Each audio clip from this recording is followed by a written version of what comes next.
La langue espagnole est une langue vivante, en constante évolution, façonnée par des millions de locuteurs dans différents pays, cultures et contextes.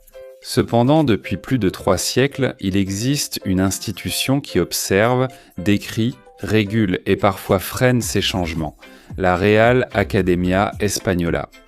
Avec le temps, ce rôle normatif a créé des tensions inévitables. Une institution doit-elle refléter l'usage réel de la langue ou le diriger ? Découvre 10 décisions controversées de la RAE qui ont marqué la culture hispanique.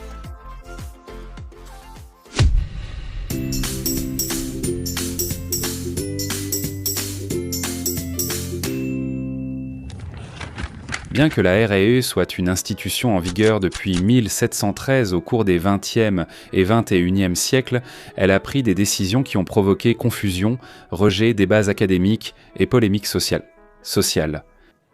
Nous te les présentons ci-dessous. Numéro 1.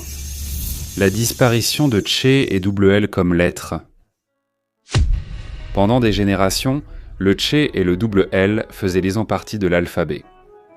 Cependant, le processus d'élimination a commencé dans l'orthographe de la langue espagnole de 1994 et s'est définitivement consolidé lors de la publication de 2010.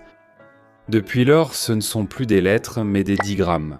La décision était technique, alignée sur des critères internationaux d'ordre alphabétique, mais elle a suscité un rejet notable dans le domaine éducatif. Beaucoup d'enseignants ont estimé qu'il s'agissait d'une perte symbolique de l'identité orthographique. Numéro 2. Seul sans accentuation disparition.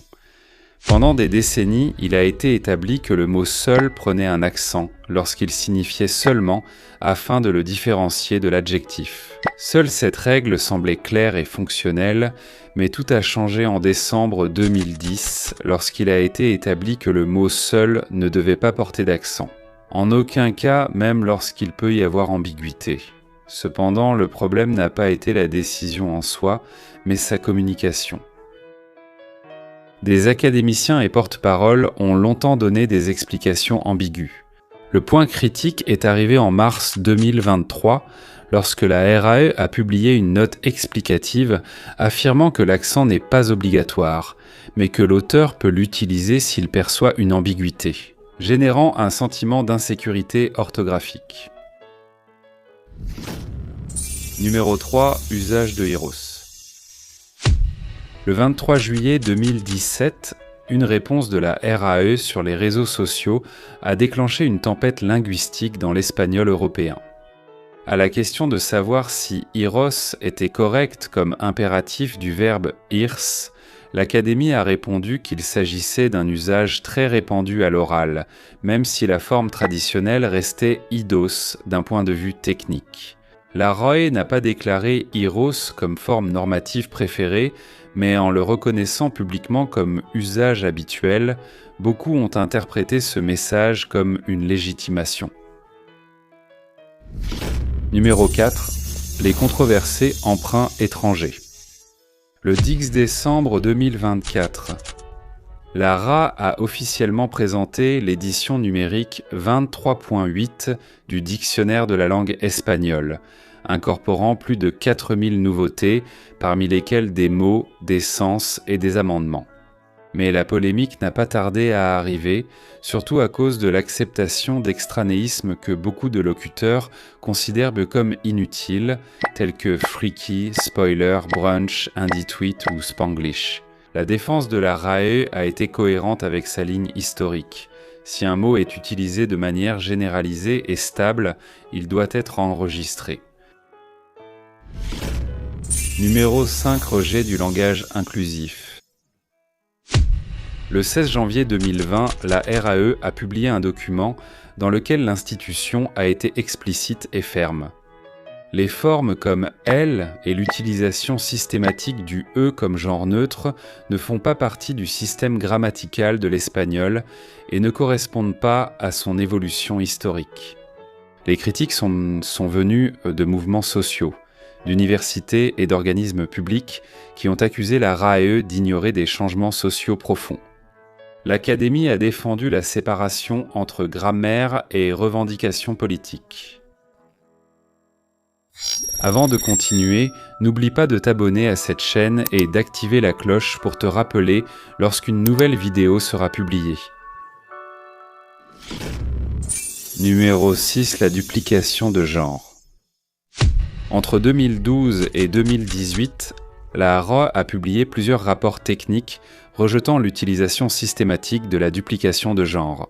Par exemple, tous et toutes, citoyens et citoyennes, en le qualifiant littéralement d'inutile et d'antéconomique du point de vue linguistique. Cette position s'est heurtée au guide de langage institutionnel promu par les ministères de l'égalité et certaines universités, mettant en évidence un fossé entre la norme académique et les politiques publiques. Numéro 7. Résistance à la féminisation des noms de profession. Pendant une grande partie du XXe siècle, la RAE s'est montrée réticente à accepter des formes féminines comme juge, présidente, architecte ou ingénieur. Bien qu'elles semblent normales aujourd'hui, pendant des décennies, elles ont été qualifiées d'inutiles, peu euphoniques et non établies. Dans les années 90, la RAE a montré une forte résistance au changement. Mais entre 2001 et 2014, l'acceptation a été progressive dans le dictionnaire de la langue espagnole. Actuellement, elles jouissent d'une pleine acceptation. La polémique est née parce que de nombreuses études de linguistique féministe ont dénoncé que la RAE invisibilisait les femmes dans le langage professionnel. Et l'acceptation tardive a été perçue comme une réaction forcée par l'usage social, et non comme une initiative académique. Numéro 8. Accusation de centralisme. Bien que la RAE travaille avec l'Association des académies de la langue espagnole, des critiques récurrentes ont émergé d'institutions telles que l'Université UNAM du Mexique, l'Université de Buenos Aires, le Collège du Mexique et l'Association de linguistique et de philologie d'Amérique latine, où des linguistes comme Luis Fernando Lara ont souligné que, malgré le discours panhispanique, la norme continue d'avoir un centre symbolique. Dans celui-ci notamment en ce qui concerne les questions lexicales et orthographiques, et où il est souvent évident qu'il y a un désavantage pour l'espagnol d'Amérique. Numéro 9. Tensions avec l'Institut Cervantes. Les tensions entre la RAE et l'Institut Cervantes sont devenues visibles entre 2019 et 2023, notamment autour de l'approche du langage inclusif. Tensions à l'Institut Cervantes sur le langage inclusif. Tandis que la RAE défendait son autorité normative, l'Institut Cervantes choisissait une vision culturelle plus flexible.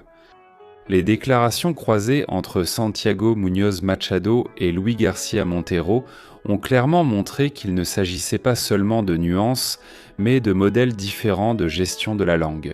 Ils ont laissé numéro 10 des définitions sexistes, racistes ou discriminatoires. Numéro 10.